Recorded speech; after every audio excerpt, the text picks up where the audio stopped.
Petition ਆਈ ਹੈ COPRs ਦੇ ਲਈ ਆਈ ਹੈ ਕਿ ਜਿਨ੍ਹਾਂ ਦੇ ਕੋਲ COPR ਹੈ ਉਹ ਟਰੈਵਲ ਕਰ ਸਕਦੇ ਨੇ। ਜੀ ਅੱਜ ਦੀ ਤਰੀਕ ਦੇ ਵਿੱਚ ਸਿਰਫ ਉਹੀ ਟਰੈਵਲ ਕਰ ਸਕਦੇ ਨੇ ਜਿਨ੍ਹਾਂ ਦਾ COPR ਵੈਲਿਡ ਹੈਗਾ। ਇਹ ਵੀ ਕਿਹਾ ਗਿਆ ਸੀ ਕਿ ਜਿਹੜੇ ਕੈਨੇਡੀਅਨ ਸਿਟੀਜ਼ਨ ਨੇ ਹੁਣ ਉਹ ਟਰੈਵਲ ਕਰ ਸਕਦੇ ਨੇ ਕੁਆਰੰਟੀਨ ਤੋਂ ਬਿਨਾਂ। ਹੁਣ ਵਿਜ਼ਿਟ ਵੀਜ਼ਾ ਲੱਗਣੇ ਸ਼ੁਰੂ ਹੋ ਜਾਣੇ, ਸੁਪਰ ਵੀਜ਼ਾਸ ਲੱਗਣੇ ਸ਼ੁਰੂ ਹੋ ਜਾਣੇ।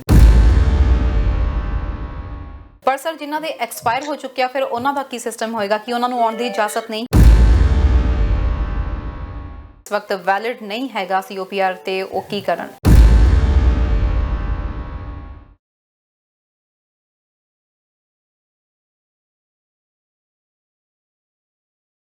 नमस्कार, आदाब, सत श्री अकाल। हमदर्द टीवी देखने वाले सारे दर्शकों का बहुत बहुत स्वागत है प्रोग्राम इमीग्रेशन मैटर्स विच। मैं हां तरनजीत कौर घुम्मण हाज़र हां जी लैके तुहाडा अपना प्रोग्राम जिहदे विच गलबात करांगे कैनेडियन इमीग्रेशन संबंधी। सो अज इस वक्त साडा लाइव प्रोग्राम है कैनेडियन इमीग्रेशन संबंधी। तुहाडा कोई सवाल है सानू अज दे लाइव प्रोग्राम विच तुसीं कॉल कर सकते हो ते अज जिहड़े मुद्दों उत्ते असीं गलबात करनी है कैनेडा दे विच इस वक्त असीं देख रहे हां कि ट्रैवल रिस्ट्रिक्शनस विच कुछ ईज देखण नूं मिलियां ने।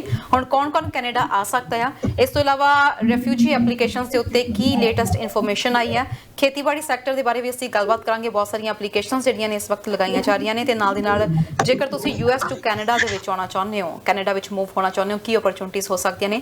इस तों इलावा भी बहुत सारे मुद्दों उत्ते गलबात करांगे। सो इन्हां दे उत्ते गलबात करन लई ते तुहाडे सवालां दे जवाब देण लई साडे नाल जुड़ चुके ने ICC इमीग्रेशन तो मिस्टर मनु दत्ता। बहुत बहुत स्वागत है सर। ਤਰਨ ਜੀ ਥੈਂਕ ਯੂ ਵੈਰੀ ਮਚ। ਸਭ ਤੋਂ ਪਹਿਲਾਂ ਤਾਂ ਤੁਹਾਨੂੰ ਤੇ ਸਾਰੇ ਹੀ ਵਿਊਅਰਸ ਨੂੰ ICC ਇਮੀਗ੍ਰੇਸ਼ਨ ਦੀ ਸਮੁੱਚੀ ਟੀਮ ਵੱਲੋਂ MD ਮਨੂ ਦੱਤਾ ਵੱਲੋਂ ਤੇ ਰਿਪੁਦਮਨ ਸਿੰਘ ਢਿੱਲੋਂ ਵੱਲੋਂ ਸਤਿ ਸ਼੍ਰੀ ਅਕਾਲ, ਨਮਸਕਾਰ ਤੇ ਆਦਾਬ and thank you very much for having us. ਕੀ ਹਾਲ ਚਾਲ ਨੇ sir? All good Taran, thank you very much ਜੀ। ਤੁਸੀਂ ਸੁਣਾਓ, ਠੀਕ ਹੋ? All good sir. ਪਿਛਲੇ ਹਫਤੇ ਤੋਂ ਲੈ ਕੇ ਹੁਣ ਇਸ ਹਫਤੇ ਆਪਾਂ ਪ੍ਰੋਗਰਾਮ ਕਰ ਰਹੇ ਹਾਂ ਤਾਂ ਇਸ ਹਫਤੇ ਦੇ ਵਿੱਚ ਕਾਫੀ ਕੁਝ ਨਵਾਂ ਚੇਂਜਸ ਦੇਖਣ ਨੂੰ ਮਿਲੀਆਂ ਨੇ। ਸਭ ਤੋਂ ਪਹਿਲਾਂ ਟਰੈਵਲ ਰਿਸਟ੍ਰਿਕਸ਼ਨਸ ਦੀ ਉਹ ਗੱਲ ਕਰ ਲੈਂਦੇ ਹਾਂ। ਇੰਡੀਆ ਤੇ ਅਗਲੇ 30 ਦਿਨਾਂ ਲਈ ਅਜੇ ਬੈਨ ਵਧਾ ਦਿੱਤਾ ਹੈ। ਪਾਕਿਸਤਾਨ ਤੋਂ ਹਾਲਾਂਕਿ ਫਲਾਈਟਸ ਖੋਲ ਦਿੱਤੀਆਂ ਗਈਆਂ ਨੇ। ਸੋ ਹੁਣ ਕੌਣ ਆ ਸਕਦਾ ਹੈ, ਟਰੈਵਲ ਕਰ ਸਕਦਾ ਕੈਨੇਡਾ? ਤਰਨ ਬਿਲਕੁਲ, ਬਿਕੋਜ਼ ਸਾਰੇ ਹੀ ਬਿਜ਼ਨਸਮੈਨ ਅਫੈਕਟਡ ਸੀਗੇ, ਸਾਰੇ ਹੀ ਬਿਜ਼ਨੈਸਿਸ ਅਫੈਕਟਡ ਸੀਗੇ ਐਂਡ ਸਾਰੇ ਹੀ ਲੋਕੀ ਲੌਬੀ ਕਰ ਰਹੇ ਸੀਗੇ ਕਿ ਟਰੈਵਲ ਰਿਸਟ੍ਰਿਕਸ਼ਨਸ ਖਤਮ ਹੋਣੀਆਂ ਚਾਹੀਦੀਆਂ। ਜਿਹੜੀਆਂ ਕੈਨੇਡੀਅਨ ਗਵਰਨਮੈਂਟ ਨੇ ਜਿਹੜੀਆਂ ਨॉन ਐਸੈਂਸ਼ੀਅਲ ਟਰੈਵਲ ਹੈਗਾ ਉਹ ਤੇ ਐਕਸਟੈਂਡ ਕਰ ਦਿੱਤਾ ਹੈਗਾ till July, but other than that yes ਜਿਹੜੇ ਲੋਕੀ ਪਾਕਿਸਤਾਨ ਤੋਂ ਬਾਕੀ ਕੰਟਰੀਜ਼ ਤੋਂ ਆਉਣਾ ਚਾਹੁੰਦੇ ਨੇ ਜਾਂ ਜਿਹੜੇ PR ਸਿਟੀਜ਼ਨਸ ਬਾਹਰ ਫਸੇ ਹੋਏ ਨੇ, ਯੈਸ ਉਹਨਾਂ ਵਾਸਤੇ ਆਪਸ਼ਨਸ ਖੁੱਲ ਗਈਆਂ। At least they would be able to travel in. And ਸਭ ਤੋਂ ਇੰਪੋਰਟੈਂਟ ਜਿਹੜੀ ਚੀਜ਼ ਹੈਗੀ ਕਿ ਇੰਡੀਆ ਤੋਂ ਹਾਲੇ ਰਿਸਟ੍ਰਿਕਸ਼ਨਸ ਹਾਲੇ ਵੀ ਐਕਸਟੈਂਡਡ ਹੈਗੀਆਂ ਜੁਲਾਈ 21 ਤੱਕ ਤੇ ਨਜ਼ਰ ਆ ਰਿਹਾ ਕਿ ਨਹੀਂ ਆ ਸਕਣਗੇ। ਐਂਡ ਇਹ ਬੇਸਿਕਲੀ ਇਸ ਵਾਸਤੇ ਡਿਸੀਜ਼ਨ ਲਿੱਤਾ ਗਿਆ ਜੋ ਈਵਨ ਗਵਰਨਮੈਂਟ ਦੇ ਉੱਤੇ ਬੜਾ ਪ੍ਰੈਸ਼ਰ ਸੀਗਾ ਤਰਨ ਜੀ ਕਿ ਇਹ ਰਿਸਟ੍ਰਿਕਸ਼ਨਸ ਖੋਲ ਦੇਣੀਆਂ ਚਾਹੀਦੀਆਂ ਹੈਗੀਆਂ, ਬਟ ਗਵਰਨਮੈਂਟ ਨੇ ਪ੍ਰੋਬੇਬਲੀ ਡਿਸਾਈਡ ਕੀਤਾ ਕਿ it is better to be safe than sorry. So ਉਹਨਾਂ ਨੇ ਐਸੇ ਚੱਕਰ ਦੇ ਵਿੱਚ ਇਹ ਰਿਸਟ੍ਰਿਕਸ਼ਨਸ ਵਧਾਈਆਂ ਹੈਗੀਆਂ ਤਾਂ ਕਿ ਇਹੋ ਜਿਹੀ ਕੋਈ ਗਲਤੀ ਨਾ ਹੋ ਜਾਵੇ ਕਿ ਫਿਰ ਕੇਸਿਸ ਵਧਣੇ ਸ਼ੁਰੂ ਹੋ ਜਾਣ ਕੈਨੇਡਾ ਦੇ ਵਿੱਚ। So keeping safety in mind this decision has been taken and hopefully this is a wise decision. ਬਾਕੀ ਪਾਕਿਸਤਾਨ ਤੋਂ ਯੈਸ ਪਾਕਿਸਤਾਨ ਤੋਂ ਓਪਨ ਹੋ ਗਿਆ ਜੀ। ਹੁਣ ਪਾਕਿਸਤਾਨ ਤੋਂ ਵੀਜ਼ਾਸ ਵਗੈਰਾ ਪ੍ਰੋਸੈਸਿੰਗ ਵਗੈਰਾ ਦੇ ਵਿੱਚ ਵੀ ਫਰਕ ਪੈ ਜਾਏਗਾ and yes they would be able to travel in. ਜੀ ਸਰ, ਇੱਕ ਹੋਰ ਜਿਹੜੀ ਨਵੀਂ ਅਪਡੇਸ਼ਨ ਆਈ ਹੈ COPRs ਦੇ ਲਈ ਆਈ ਹੈ ਕਿ ਜਿਨ੍ਹਾਂ ਦੇ ਕੋਲ COPR ਹੈ ਉਹ ਟਰੈਵਲ ਕਰ ਸਕਦੇ ਨੇ। ਕਿ ਇਹਦੇ ਵਿੱਚ ਸਿਰਫ ਜਿਹੜੇ ਜਿਨ੍ਹਾਂ ਦੀ ਵੈਲਿਡ ਹੈਗੀ ਆ ਉਹੀ ਟਰੈਵਲ ਕਰ ਸਕਦੇ ਆ ਜਾਂ ਜਿਨ੍ਹਾਂ ਦੀ ਇਸ ਵਕਤ ਐਕਸਪਾਇਰ ਹੋ ਚੁੱਕੀ ਆ ਉਹ ਵੀ ਕਿਸੇ ਤਰੀਕੇ ਨਾਲ ਆ ਸਕਦੇ ਨੇ? ਤਰਨ ਜੀ ਅੱਜ ਦੀ ਤਰੀਕ ਦੇ ਵਿੱਚ ਸਿਰਫ ਉਹੀ ਟਰੈਵਲ ਕਰ ਸਕਦੇ ਨੇ ਜਿਨ੍ਹਾਂ ਦਾ COPR ਵੈਲਿਡ ਹੈਗਾ ਹੈ। ਸੋ COPR ਤਕਰੀਬਨ ਪਿਛਲੇ ਸਾਲ ਦੇ ਜੇ ਗੱਲ ਕਰੀਏ ਤਕਰੀਬਨ 23,000 ਐਪਲੀਕੈਂਟਸ ਇਹੋ ਜਿਹੇ ਹੈਗੇ ਨੇ ਸੀਗੇ ਤਰਨ ਜੀ ਜਿਹੜੇ ਟਰੈਵਲ ਨਹੀਂ ਕਰ ਸਕੇ ਜਿਨ੍ਹਾਂ ਦੇ COPR ਐਕਸਪਾਇਰਡ ਹੋ ਗਏ। ਸੋ ਹੁਣ ਉਹ ਵੀ ਨਵੇਂ COPR ਇਸ਼ੂ ਹੋਣੇ ਸ਼ੁਰੂ ਹੋ ਜਾਣਗੇ ਜਿਸ ਤਰ੍ਹਾਂ ਹੀ ਰਿਸਟ੍ਰਿਕਸ਼ਨਸ ਖਤਮ ਹੁੰਦੀਆਂ ਹੈਗੀਆਂ, ਜਿਸ ਤਰ੍ਹਾਂ ਹੀ ਵੀਜ਼ਾ ਪ੍ਰੋਸੈਸਿੰਗ ਆਫਿਸਿਸ ਸਹੀ ਤਰੀਕੇ ਨਾਲ ਪ੍ਰੋਸੈਸ ਸ਼ੁਰੂ ਕਰ ਦਿੰਦੇ ਨੇ। And in the mean time yes ਜਿਨ੍ਹਾਂ ਦੇ ਕੋਲ ਵੈਲਿਡ PR ਹੈਗੇ ਨੇ ਭਾਵੇਂ ਲਾਸਟ ਈਅਰ ਇਸ਼ੂ ਹੋਏ ਸੀਗੇ ਬਟ ਹਲੇ ਵੈਲਿਡ ਹੈਗੇ ਨੇ ਉਹ they can travel in and this is a very very good opportunity. ਕਿਉਂਕਿ ਤੁਹਾਨੂੰ ਯਾਦ ਹੋਏਗਾ ਤਰਨ ਜੀ ਬਹੁਤ ਸਾਰੇ ਲੋਕੀ ਸਾਨੂੰ ਫੋਨ ਕਰਦੇ ਸੀਗੇ ਕਿ ਸਾਡੇ ਮਦਰ ਫਸੇ ਹੋਏ ਨੇ, ਸਾਡੇ ਬ੍ਰਦਰ ਫਸੇ ਹੋਏ ਨੇ, so it will be a good time for them ਕਿ ਉਹਨਾਂ ਦਾ ਇੱਕ ਮਹੀਨੇ ਦੇ ਵਿੱਚ ਜਾਂ 15 ਦਿਨ ਦੇ ਵਿੱਚ ਕਿਸੇ ਦਾ COPR ਐਕਸਪਾਇਰ ਹੋਣ ਜਾ ਰਿਹਾ। I know multiple families ਇਹਦੇ ਬਾਰੇ ਗੱਲ ਕਰਾਂਗੇ ਸਰ। ਇੱਕ ਪਹਿਲੇ ਦਰਸ਼ਕ ਜੁੜ ਗਏ ਨੇ, ਉਹਨਾਂ ਦਾ ਸਵਾਲ ਲੈ ਲਈਏ। ਸਤਿ ਸ਼੍ਰੀ ਅਕਾਲ ਜੀ, ਕਿੱਥੋਂ ਬੋਲ ਰਹੇ ਹੋ ਤੇ ਕੀ ਸਵਾਲ ਹੈ? ਸਤਿ ਸ਼੍ਰੀ ਅਕਾਲ ਜੀ, ਜਸਵੀਰ ਸਿੰਘ ਬੋਲ ਰਿਹਾ ਵੈਨਕੂਵਰ BC ਤੋਂ। ਜੀ ਸਰ ਦੱਸੋ ਕੀ ਸਵਾਲ ਹੈ? ਸਵਾਲ ਮੇਰੇ ਦੋ ਸਵਾਲ ਆ ਜੀ। ਐਕਚੁਅਲੀ ਮੈਂ ਜੁਲਾਈ 2019 परिवार समेत आया थी कनाडा बीसी। जी मैं, मेरी वाइफ ਤੇ ਮੇਰੇ 2 ਬੱਚੇ जी ਤੇ ਅਸੀਂ ਆ ਗਏ ਨੈਣੀ ਦਾ ਗਿਆ ਸੀਗਾ LMI ਹੈ। ओके ਇਨ ਬਿਟਵੀਨ ਕੀ ਹੋਇਆ ਕਿ ਮੇਰੇ ਵਾਈਫ ਨੇ ਆਇਲਸ ਕਰ ਲਈ ਤੇ ਅਸੀਂ ਆ ਜਨਵਰੀ ਦੇ ਵਿੱਚ ਜਿਹੜਾ ਨੈਣੀ ਦਾ ਨਵਾਂ ਪ੍ਰੋਗਰਾਮ ਚੱਲਦਾ ਉਹਦੇ ਵਿੱਚ ਅਸੀਂ ਫਾਈਲ ਲਗਾ ਦਿੱਤੀ। ओके ਹੁਣ ਕੀ ਹੋਇਆ ਕਿ ਆ ਜਿਹੜਾ 90,000 ਵਾਲਾ ਆਇਆ ਇਹਦੇ ਲਈ ਵੀ ਅਸੀਂ ਐਲੀਜੀਬਲ ਸੀਗੇ, ਸਾਡੀ ਫਾਈਲ ਇਹਦੇ 'ਚ ਹੀ ਲੱਗ ਗਈ ਆ। ओके ਸਾਡਾ ਜਿਹੜਾ ਵਰਕ ਪਰਮਿਟ ਹੈ ਜੀ ਉਹ ਖਤਮ ਹੋ ਰਿਹਾ ਅਗਸਤ ਦੇ ਵਿੱਚ। ਮੇਰਾ ਕੁਐਸਚਨ ਇਹ ਸੀਗਾ ਕਿ ਮੈਂ ਬ੍ਰਿਜਿੰਗ ਓਪਨ ਵਰਕ ਪਰਮਿਟ ਲਈ ਅਪਲਾਈ ਕਰ ਸਕਦਾ, ਜਿਹੜਾ ਮੇਰੀ ਹੁਣ ਫਾਈਲ ਲੱਗੀ ਹੈ 90,000 ਦੇ ਇਹਦੇ ਜਾਂ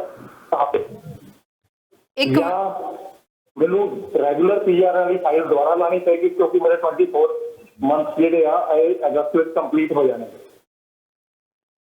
ਜੀ 1 ਮਿੰਟ ਲਈ ਤੁਸੀਂ ਹੋਲਡ ਕਰਿਓ। ਮਨੂ ਦੱਤਾ ਜੀ ਤੁਹਾਨੂੰ ਕੁਐਸਚਨ ਸਮਝ ਆ ਗਿਆ ਜਾਂ ਮੈਂ ਰਿਪੀਟ ਕਰਾਂ? ਤਰਨ ਤੁਹਾਨੂੰ ਰਿਪੀਟ ਕਰਨਾ ਪੈਣਾ ਬਿਕੋਜ਼ ਵੌਇਸ ਬ੍ਰੇਕ ਹੋ ਰਹੀ ਸੀਗੀ ਜੀ ਸਰ, ਇਹਨਾਂ ਦਾ ਕਹਿਣਾ ਹੈ ਕਿ 2019 ਵਿੱਚ ਇਹ ਫੈਮਿਲੀ ਸਮੇਤ BC ਦੇ ਵਿੱਚ ਆਏ ਸੀ ਜਿੱਥੇ ਇਹਨਾਂ ਨੇ LMIA ਲਈ ਨੈਣੀ ਦੀ। ਉਸ ਤੋਂ ਬਾਅਦ ਇਹਨਾਂ ਦੀ ਵਾਈਫ ਨੇ ਆਇਲਸ ਕਰ ਲਈ ਤੇ ਜਨਵਰੀ ਦੇ ਵਿੱਚ ਜਿਹੜਾ ਨਵਾਂ ਪ੍ਰੋਗਰਾਮ ਆਇਆ ਸੀ ਉਹਦੇ ਅਧੀਨ ਇਹਨਾਂ ਨੇ ਆਪਣੀ ਫਾਈਲ ਲਗਾ ਦਿੱਤੀ ਸੀ। ਇਸ ਤੋਂ ਬਾਅਦ ਜਿਹੜੀਆਂ ਇਸ ਕੈਟਾਗਰੀ ਦੇ ਵਿੱਚ ਨੈਣੀ ਦੀ ਜੀ, ਤੇ ਉਸ ਤੋਂ ਬਾਅਦ ਸਰ 90,000 ਦੇ ਜਿਹੜੀਆਂ ਹੁਣ ਐਪਲੀਕੇਸ਼ਨਸ ਲੱਗੀਆਂ ਸੀਗੀਆਂ ਜਿਹੜੀਆਂ ਪਬਲਿਕ ਪ੍ਰੋਗਰਾਮ ਸੀ ਇਹਦੇ ਵਿੱਚ ਵੀ ਇਹਨਾਂ ਨੇ ਆਪਣੀ PR ਦੀ ਫਾਈਲ ਲਗਵਾ ਦਿੱਤੀ। ਤੇ ਹੁਣ ਇਹ ਪੁੱਛਣਾ ਚਾਹੁੰਦੇ ਨੇ ਕਿ ਅਗਸਤ ਵਿੱਚ ਇਹਨਾਂ ਦਾ ਵਰਕ ਪਰਮਿਟ ਖਤਮ ਹੋ ਰਿਹਾ, ਕੀ ਇਹ ਬ੍ਰਿਜਿੰਗ ਵੀਜ਼ਾ ਲਈ ਅਪਲਾਈ ਕਰ ਸਕਦੇ ਨੇ ਜਾਂ ਫਿਰ ਇਹਨਾਂ ਨੂੰ ਰੈਗੂਲਰ PR ਲਈ ਹੀ ਅਪਲਾਈ ਕਰਨਾ ਪੈਣਾ, ਇਹਨਾਂ ਨੂੰ ਦੁਬਾਰਾ ਆਪਣੀ ਫਾਈਲ ਲਗਾਉਣੀ ਪੈਣੀ ਆ? ਤਰਨ ਇਹਨਾਂ ਦੀ ਫਾਈਲ ਪਰਮਨੈਂਟ ਰੈਜ਼ੀਡੈਂਸੀ ਵਾਸਤੇ ਲੱਗੀ ਹੋਈ ਹੈ ਕਿ ਹਾਲੇ ਨਵੇਂ ਕੇਅਰ ਗਿਵਰ ਪ੍ਰੋਗਰਾਮ ਦੇ ਤਹਿਤ ਹਾਲੇ ਇਹਨਾਂ ਨੇ ਲਗਾਈ ਹੈਗੀ ਹੈ? ਸਰ ਤੁਹਾਡੀ ਫਾਈਲ ਜਿਹੜੀ ਆ PR ਦੀ ਇਹ ਲੱਗੀ ਹੋਈ ਹੈ ਨਵੇਂ ਪ੍ਰੋਗਰਾਮ ਦੇ ਤਹਿਤ ਕਿ ਹਜੇ ਤੁਸੀਂ ਲਗਾਈ ਹੈ? ਹਾਂਜੀ ਹਾਂਜੀ, ਮੇਰੀ ਜਨਵਰੀ 'ਚ ਲੱਗੀ ਹੋਈ ਸੀਗੀ ਤੇ ਮੈਨੂੰ ਉਹਦਾ ਟੈਂਪਰੇਰੀ ਨੰਬਰ ਵੀ ਮਿਲ ਗਿਆ ਹੈ ਤੇ ਸੈਕੰਡਲੀ ਇਹਦੇ ਵਿੱਚ ਵੀ ਮੈਂ ਲਗਾ ਦਿੱਤੀ ਹੋਈ ਹੈ। ਜੀ ਸਰ, ਉਹਦਾ ਟੈਂਪਰੇਰੀ ਨੰਬਰ ਆ ਚੁੱਕਿਆ, ਜਿਹੜੀ ਪਹਿਲਾਂ ਇਹਨਾਂ ਨੇ ਲਗਾਈ ਸੀ ਜਨਵਰੀ ਦੇ ਵਿੱਚ ਉਹਦਾ ਟੈਂਪਰੇਰੀ ਨੰਬਰ ਆ ਗਿਆ। ਇਸ ਦੇ ਬਾਵਜੂਦ ਇਹਨਾਂ ਨੇ ਜਿਹੜਾ PR to TR ਵਾਲਾ TR to PR ਹੈ ਉਹਦੇ ਵਿੱਚ ਵੀ ਨਾਲ ਫਾਈਲ ਲਗਾਈ ਹੈ। ਸੋ ਪੁੱਛ ਰਹੇ ਨੇ ਕਿ ਬ੍ਰਿਜਿੰਗ ਵਰਕ ਪਰਮਿਟ ਹੁਣ ਇਹਦਾ ਕਿਵੇਂ ਕਰ ਸਕਦੇ ਨੇ ਕਿਉਂਕਿ ਅਗਸਤ ਵਿੱਚ ਇਹਨਾਂ ਦਾ ਵਰਕ ਪਰਮਿਟ ਐਕਸਪਾਇਰ ਹੋ ਰਿਹਾ। ਬਟ ਜੇ ਜਨਵਰੀ ਦੇ ਵਿੱਚ ਇਹਨਾਂ ਨੇ ਫਾਈਲ ਲਗਾਈ ਹੈਗੀ ਹੈ ਤਾਂ ਬੇਸਿਕਲੀ ਐਲੀਜੀਬਲ ਹੈਗੇ ਨੇ, ਇਹਨਾਂ ਦਾ ਵਰਕ ਪਰਮਿਟ ਦਾ ਨਵਾਂ ਫਾਈਲ ਲੱਗ ਗਈ ਹੈਗੀ ਹੈ। ਜੀ ਉਹੀ ਇਹ ਪੁੱਛ ਰਹੇ ਨੇ ਕਿ ਇਹ ਕੀ ਕਰਨ ਕਿ ਬ੍ਰਿਜਿੰਗ ਵਾਸਤੇ ਐਜ਼ ਆਫ ਟੁਡੇ ਐਲੀਜੀਬਲ ਨਹੀਂ ਹੈਗੇ। ਆਪਾਂ ਟੀਵੀ ਤੇ ਆਨਸਰ ਦਈਏ ਇਹਨਾਂ ਨੂੰ? ਜੀ ਤੁਸੀਂ ਟੀਵੀ ਸਕਰੀਨ ਤੇ ਆਨਸਰ ਸੁਣ ਸਕਦੇ ਹੋ ਜੀ। ਕਾਲ ਕਰਨ ਲਈ ਤੁਹਾਡਾ ਸ਼ੁਕਰੀਆ ਸਰ। ਨੈਕਸਟ ਕਾਲਰ ਵੀ ਲੈ ਲਈਏ ਫਿਰ ਆਪਾਂ ਇਹਨਾਂ ਦੇ ਸਵਾਲ ਦਾ ਜਵਾਬ ਦਿੰਨੇ ਆ। ਜੀ ਹੈਲੋ ਹੈਲੋ, ਹਾਂਜੀ ਅਸੀਂ ਐ ਪੁੱਛਣਾ ਜੀ, ਉਹ ਜੀ ਮਲਟੀਪਲ ਵੀਜ਼ੇ ਲੱਗੇ ਸੀ ਇਹ ਮੇਰੀ ਬੇਟੀ ਦਾ, ਮੇਰੇ ਜਮਾਈ ਦਾ, ਮੇਰੇ ਦੋਤੇ ਦਾ ਜੀ। ਉਹ ਜਮਾਈ ਦਾ ਤੇ ਦੋਤੇ ਦਾ ਖਤਮ ਹੋ ਗਿਆ ਉਦੋਂ ਜਦੋਂ ਉਹਨਾਂ ਦੀਆਂ ਟਿਕਟਾਂ ਲਈਆਂ ਵੀ ਅਸੀਂ ਆਉਣ ਨੂੰ ਤੇ ਉਸ ਤੋਂ ਬਾਅਦ ਉਹਨਾਂ ਦੇ ਵੀਜ਼ੇ ਖਤਮ ਹੋ ਗਏ। ਹੁਣ ਦੁਬਾਰੇ ਲੱਗ ਸਕਦੇ ਆ? ਵਿਜ਼ਟਰ ਵੀਜ਼ਾ ਸੀ ਜੀ? ਹਾਂਜੀ ਮਲਟੀਪਲ ਵੀਜ਼ਾ। ਹਾਂਜੀ ਮਲਟੀਪਲ ਵੀਜ਼ਾ ਜੀ ਸਰ। ਜੀ ਸਰ, ਮਲਟੀਪਲ ਵੀਜ਼ਾ ਦੀ ਗੱਲ ਕਰ ਰਹੇ ਨੇ ਕਿ ਮਲਟੀਪਲ ਵੀਜ਼ਾ ਲੱਗਿਆ ਹੋਇਆ ਸੀ ਤੇ ਇਸ ਵਕਤ ਖਤਮ ਹੋ ਗਿਆ ਤੇ ਉਹ ਪੁੱਛ ਰਹੇ ਨੇ ਦੁਬਾਰਾ ਅਪਲਾਈ ਕਰ ਸਕਦੇ ਨੇ ਕਿ ਇਹਦੇ ਲਈ ਉਹ ਵਿਜ਼ਿਟ ਨਹੀਂ ਕਰ ਸਕੇ। ਬਿਲਕੁਲ ਆਪਾਂ ਔਨ 에ਅਰ ਜਵਾਬ ਠੀਕ ਹੈ ਜੀ, ਤੁਸੀਂ ਟੀਵੀ ਸਕਰੀਨ ਤੇ ਆਨਸਰ ਸੁਣ ਸਕਦੇ ਹੋ ਜੀ। ਕਾਲ ਕਰਨ ਲਈ ਸ਼ੁਕਰੀਆ ਸਰ। ਇਸ ਤੋਂ ਪਹਿਲਾਂ ਜਿਨ੍ਹਾਂ ਦੀ ਵੈਨਕੂਵਰ ਤੋਂ ਕਾਲ ਆਈ ਸੀ ਉਹ ਪੁੱਛ ਰਹੇ ਸੀਗੇ ਤੇ ਉਹਨਾਂ ਦਾ ਆਪਾਂ ਜਵਾਬ ਦਈਏ। ਹਾਂਜੀ, ਸਭ ਤੋਂ ਪਹਿਲਾਂ ਤਾਂ ਉਹ ਬ੍ਰਿਜਿੰਗ ਵਾਸਤੇ ਹਾਲੇ ਐਲੀਜੀਬਲ ਨਹੀਂ ਹੈਗੇ ਐਂਡ ਜੇ ਉਹਨਾਂ ਦੀ ਫਾਈਲ ਨੈਣੀ ਵੀਜ਼ੇ ਵਾਸਤੇ because work permit the application ਉਹਨਾਂ ਨੇ ਨਵੀਂ ਲਗਾ ਦਿੱਤੀ ਹੈਗੀ ਹੈ। ਸੋ ਜੇ ਉਹਨਾਂ ਦੀ ਫਾਈਲ ਪ੍ਰੋਸੈਸ ਹੋ ਜਾਂਦੀ ਹੈ ਅਗਸਤ ਤੱਕ ਤੇ yes they would B eligible for the visa and otherwise ਉਹਨਾਂ ਨੂੰ ਸਟੇਟਸ ਆਪਣਾ ਰੱਖਣਾ ਪਏਗਾ। ਉਹਦੇ ਵਾਸਤੇ ਉਹਨਾਂ ਨੂੰ ਵਿਜ਼ਿਟਰ ਰੈਕਡ ਤੇ ਜਾਣਾ ਪਏਗਾ ਤੇ that is what is recommended ਕਿ status ਨਾ lose ਹੋਣ ਦਿਆ ਜੇ and keep your status and ਜੇ ਤੁਸੀਂ TR to PR application ਲਗਾ ਦਿੱਤੀ ਹੈਗੀ ਹੈ that was a good move because ਤੁਸੀਂ ਤੁਹਾਡੀ PR ਜਲਦੀ ਹੋਣ ਦੀ ਸੰਭਾਵਨਾ ਹੈਗੀ ਹੈ and ਹੋ ਸਕਦਾ ਤੁਹਾਡੀ ਐਪਲੀਕੇਸ਼ਨ ਅਗਸਤ ਤੱਕ ਪ੍ਰੋਸੈਸ ਵੀ ਹੋ ਜਾਏ। ਜੇ ਉਹ ਪ੍ਰੋਸੈਸ ਹੋ ਜਾਂਦੀ ਹੈ ਤੇ ਫਿਰ ਤੁਸੀਂ ਬ੍ਰਿਜਿੰਗ ਵਾਸਤੇ you might be eligible। ਜੀ ਸੋ ਇਸ ਤੋਂ ਬਾਅਦ ਜਿਨ੍ਹਾਂ ਦੀ ਕਾਲ ਆਈ ਸੀ ਮਲਟੀਪਲ ਵੀਜ਼ਾ ਲਈ, ਜੀ ਬਿਲਕੁਲ ਜੇ ਟਰੈਵਲ ਨਹੀਂ ਕਰ ਪਾਏ ਤੇ ਉਹਨਾਂ ਨੂੰ ਦੁਬਾਰਾ ਐਪਲੀਕੇਸ਼ਨਸ ਹੁਣ ਵਿਜ਼ਿਟ ਵੀਜ਼ਾ ਲੱਗਣੇ ਸ਼ੁਰੂ ਹੋ ਜਾਣੇ, ਸੁਪਰ ਵੀਜ਼ਾਸ ਲੱਗਣੇ ਸ਼ੁਰੂ ਹੋ ਜਾਣੇ ਐਂਡ ਬਿਲਕੁਲ ਜੀ ਉਹ ਦੁਬਾਰਾ ਐਪਲੀਕੇਸ਼ਨ ਆਪਣੀ ਪੁੱਟ ਅਪ ਕਰ ਸਕਦੇ। ਜੇ ਟਰੈਵਲ ਨਹੀਂ ਕਰ ਸਕਦੇ ਤੇ there should not be an issue. ਜੀ ਤੇ ਸਰ ਆਪਾਂ ਗੱਲਬਾਤ ਕਰ ਰਹੇ ਸੀ ਸੀਓਪੀਆਰ ਹੋਲਡਰਸ ਦੀ ਕਿ ਜਿਨ੍ਹਾਂ ਨੂੰ ਇਸ ਵਕਤ ਹੈਗੇ ਆ ਵੈਲਿਡ ਹੈਗੇ ਆ ਉਹ ਕੈਨੇਡਾ ਵਿੱਚ ਆ ਸਕਦੇ ਨੇ, ਪਰ ਸਰ ਜਿਨ੍ਹਾਂ ਦੇ ਐਕਸਪਾਇਰ ਹੋ ਚੁੱਕਿਆ ਫਿਰ ਉਹਨਾਂ ਦਾ ਕੀ ਸਿਸਟਮ ਹੋਏਗਾ ਕਿ ਉਹਨਾਂ ਨੂੰ ਆਉਣ ਦੀ ਇਜਾਜ਼ਤ ਨਹੀਂ ਹੋਏਗੀ? ਇਹਦੇ ਬਾਰੇ ਗੱਲ ਕਰਾਂਗੇ। ਦਰਸ਼ਕ ਇੱਕ ਹੋਰ ਜੁੜ ਗਏ ਨੇ। ਸਤਿ ਸ਼੍ਰੀ ਅਕਾਲ ਜੀ, ਕਿੱਥੋਂ ਬੋਲ ਰਹੇ ਹੋ ਤੇ ਕੀ ਸਵਾਲ ਹੈ? ਜੀ ਮੈਂ ਅਮਰੀਕ ਸਿੰਘ ਬੋਲਦਾ ਜੀ ਵਿਨੀਪੈਗ ਤੋਂ। ਜੀ ਸਰ। ਕਮਲ ਜੀ ਤੇ ਮਨੂ ਜੀ ਨੂੰ ਸਤਿ ਸ਼੍ਰੀ ਅਕਾਲ। ਸਤਿ ਸ਼੍ਰੀ ਅਕਾਲ ਤਰਨ ਜੀ ਨੂੰ ਸਤਿ ਸ਼੍ਰੀ ਅਕਾਲ ਜੀ। ਸਤਿ ਸ਼੍ਰੀ ਅਕਾਲ। ਮੈਂ ਪੁੱਛਣਾ ਸੀ ਜੀ ਦੱਤਾ ਜੀ ਨੂੰ ਕਿ ਪੇਰੈਂਟਸ ਦਾ ਜਿਹੜਾ ਹੁਣ ਲੱਗਾ ਸੀ ਦੁਬਾਰਾ ਆਪਣਾ ਡਰਾ ਲੱਗਣਾ, ਉਹ ਕਦੋਂ ਲੱਗਣਾ ਜੀ? ਕਹਿੰਦਾ 30,000 ਫਾਈਲਾਂ ਜਿਹੜੇ ਲੈਣੀਆਂ ਇਹਨਾਂ ਨੇ, ਉਹ ਕਦੋਂ ਲੱਗਣਾ ਜੀ? ਉਹ ਜੀ ਤੁਸੀਂ ਟੀਵੀ ਸਕਰੀਨ ਤੇ ਆਨਸਰ ਸੁਣ ਸਕਦੇ ਹੋ ਜੀ। ਕਾਲ ਕਰਨ ਲਈ ਸ਼ੁਕਰੀਆ ਤੁਹਾਡਾ। ਹਾਂ ਤੁਸੀਂ ਕੁਐਸਚਨ ਸਮਝ ਗਏ ਨਾ ਮੇਰਾ? ਬਿਲਕੁਲ ਜੀ, ਮੈਂ ਸਮਝ ਗਈ ਜੀ। ਤੁਸੀਂ ਟੀਵੀ ਸਕਰੀਨ ਤੇ ਸੁਣ ਸਕਦੇ ਹੋ ਆਨਸਰ। ਥੈਂਕ ਯੂ ਜੀ। ਜੀ ਸਰ, ਪੇਰੈਂਟਸ ਤੇ ਗ੍ਰੈਂਡ ਪੇਰੈਂਟਸ ਦਾ ਜਿਹੜਾ 30,000 ਐਪਲੀਕੇਸ਼ਨਸ ਦਾ ਨਵਾਂ ਡਰਾ ਨਿਕਲਣਾ ਹੈ ਉਹਦੇ ਬਾਰੇ ਜਾਣਕਾਰੀ ਲੈਣਾ ਚਾਹੁੰਦੇ ਨੇ ਕਿ ਕਦੋਂ ਤੱਕ ਨਿਕਲ ਸਕਦਾ ਹੈ? ਤਰਨ ਜੀ ਉਹ ਫਾਲਸ ਦੇ ਵਿੱਚ ਐਕਸਪੈਕਟਡ ਹੈਗਾ, ਸੋ ਸਤੰਬਰ ਤੋਂ ਬਾਅਦ ਉਹ ਡਰਾ ਆਉਣਗਾ। ਹੋ ਸਕਦਾ ਅਕਤੂਬਰ ਨਵੰਬਰ ਦੇ ਵਿੱਚ, ਜਿਸ ਤਰ੍ਹਾਂ ਪਿਛਲੇ ਸਾਲ ਆਇਆ ਉਸੇ ਤਰ੍ਹਾਂ ਹੀ ਐਪਲੀਕੇਸ਼ਨਸ ਅਕਤੂਬਰ ਨਵੰਬਰ ਦੇ ਵਿੱਚ ਲਿੱਤੀਆਂ ਜਾ। ਸੋ ਕੀਪ ਯੋਰ ਫਿੰਗਰਸ ਕ੍ਰੋਸ ਦੀ ਹਾਲੇ ਐਜ਼ ਆਫ ਟੁਡੇ ਕੋਈ ਅਪਡੇਟ ਨਹੀਂ ਹੈਗੀ। ਇਹੀ ਅਪਡੇਟ ਹੈਗੀ ਕਿ ਫਾਲਸ ਦੇ ਵਿੱਚ ਉਹ ਲਿੱਤੀ ਜਾਣਗੀਆਂ ਜੀ। ਤੇ ਸਰ ਸੀਓਪੀਆਰਸ ਦੀ ਆਪਾਂ ਗੱਲ ਕਰ ਰਹੇ ਸੀ ਜਿਨ੍ਹਾਂ ਦਾ ਇਸ ਵਕਤ ਵੈਲਿਡ ਨਹੀਂ ਹੈਗਾ ਸੀਓਪੀਆਰ, ਤੇ ਉਹ ਕੀ ਕਰਨ? ਉਹਨਾਂ ਨੂੰ ਆਟੋਮੈਟਿਕਲੀ ਗਵਰਨਮੈਂਟ ਹੁਣ ਇਸ਼ੂ ਕਰ ਰਹੀ ਹੈਗੀ ਤਰਨ ਜੀ ਕਿ ਜਿਨ੍ਹਾਂ ਦੇ ਸੀਓਪੀਆਰ ਐਕਸਪਾਇਰ ਹੋ ਗਏ ਸੀਗੇ, ਜਿਹੜੇ ਆਪਣੀ ਪਰਮਨੈਂਟ ਰੈਜ਼ੀਡੈਂਸੀ ਲੈ ਨਹੀਂ ਸਕੇ, ਸੋ ਨਵੇਂ ਸੀਓਪੀਆਰਸ ਆਰ ਬੀਇੰਗ ਇਸ਼ੂਡ। ਸੋ ਜਿਸ ਤਰ੍ਹਾਂ ਹੀ ਵੀਜ਼ਾ ਆਫਿਸਿਸ ਦੀ ਜਿਹੜੇ ਕੰਟਰੀ ਦੇ ਵਿੱਚ ਐਪਲੀਕੈਂਟਸ ਬੈਠੇ ਹੋਏ ਨੇ, ਜਿਸ ਤਰ੍ਹਾਂ ਹੀ ਉਹ ਐਪਲੀਕੈਂਟਸ ਦੀ ਕੰਟਰੀ ਦੇ ਵਿੱਚ ਵੀਜ਼ਾ ਪ੍ਰੋਸੈਸਿੰਗ ਨਾਰਮਲ ਆਂਦੀ ਹੈਗੀ ਹੈ ਤੇ ਨਵੇਂ ਸੀਓਪੀਆਰ ਇਸ਼ੂ ਹੋ ਜਾਣਗੇ and they would be able to travel in. ਬਿਲਕੁਲ। ਤੇ ਸਰ ਇੱਕ ਹੋਰ ਮੈਂ ਪੁੱਛਣਾ ਚਾਹੁੰਦੀ ਹਾਂ, ਇਹ ਵੀ ਕਿਹਾ ਗਿਆ ਸੀ ਕਿ ਜਿਹੜੇ ਕੈਨੇਡੀਅਨ ਸਿਟੀਜ਼ਨ ਨੇ ਹੁਣ ਉਹ ਟਰੈਵਲ ਕਰ ਸਕਦੇ ਨੇ ਕੁਆਰੰਟੀਨ ਤੋਂ ਬਿਨਾਂ। ਬਿਲਕੁਲ ਤਰਨ ਜੀ, ਜਿਨ੍ਹਾਂ ਦੀ ਵੈਕਸੀਨੇਸ਼ਨ ਹੋਈ ਹੈ with vaccination they would be allowed to travel and ਜੇ at the port of entry ਉਹ ਪ੍ਰੂਫ ਦੇਣਾ ਪਏਗਾ ਐਂਡ ਪ੍ਰੂਫ ਦੇ ਨਾਲ ਉਹਨਾਂ ਨੂੰ ਕੁਆਰੰਟਾਈਨ ਦੀ ਰਿਕੁਆਇਰਮੈਂਟ ਨਹੀਂ ਰਹੀ। ਤੇ ਸਰ ਇੱਕ ਇਹ ਵੀ ਹੈ ਕਿ ਜਿਹੜੇ ਇਸ ਵਕਤ ਯੂਐਸ ਟੂ ਕੈਨੇਡਾ ਮੂਵ ਹੋਣਾ ਚਾਹੁੰਦੇ ਨੇ, ਕਿਉਂਕਿ ਖਾਸ ਤੌਰ ਤੇ ਅਸੀਂ ਦੇਖ ਰਹੇ ਹਾਂ ਕਿ ਯੂਐਸ ਦੇ ਵਿੱਚ ਜਿਵੇਂ ਗ੍ਰੀਨ ਕਾਰਡ ਤੱਕ ਪਹੁੰਚਣਾ ਬਹੁਤ ਮੁਸ਼ਕਿਲ ਹੋ ਰਿਹਾ, ਕਾਫੀ ਟਾਈਮ ਲੱਗ ਰਿਹਾ, ਬਹੁਤ ਸਾਰੀਆਂ ਐਪਲੀਕੇਸ਼ਨ ਦੇ ਬੈਕਲੌਗਸ ਨੇ। ਪੈਂਡੈਮਿਕ ਨੂੰ ਲੈ ਕੇ ਵੀ ਜਿਸ ਤਰੀਕੇ ਨਾਲ ਕੈਨੇਡਾ ਗਵਰਨਮੈਂਟ ਨੇ ਹੈਂਡਲ ਕੀਤਾ, ਸੋ ਕੈਨੇਡਾ ਕਾਫੀਆਂ ਲਈ ਇਸ ਵਕਤ ਡ੍ਰੀਮ ਡੈਸਟੀਨੇਸ਼ਨ ਬਣ ਚੁੱਕਿਆ। ਜੇ ਕੋਈ ਯੂਐਸ ਟੂ ਕੈਨੇਡਾ ਮੂਵ ਹੋਣਾ ਚਾਹੁੰਦਾ, ਕਿ ਉਹਨਾਂ ਦਾ ਸਕੋਪ ਹੈ, ਇਹਦੇ ਬਾਰੇ ਗੱਲ ਕਰਾਂਗੇ। ਇੱਕ ਦਰਸ਼ਕ ਪਹਿਲਾਂ ਜੁੜ ਗਏ ਨੇ। ਸਤਿ ਸ਼੍ਰੀ ਅਕਾਲ ਜੀ, ਕਿੱਥੋਂ ਬੋਲ ਰਹੇ ਹੋ ਤੇ ਕੀ ਸਵਾਲ ਹੈ? ਦਰਸ਼ਨ ਬੇਟੇ ਸਤਿ ਸ਼੍ਰੀ ਅਕਾਲ। ਸਤਿ ਸ਼੍ਰੀ ਅਕਾਲ ਜੀ।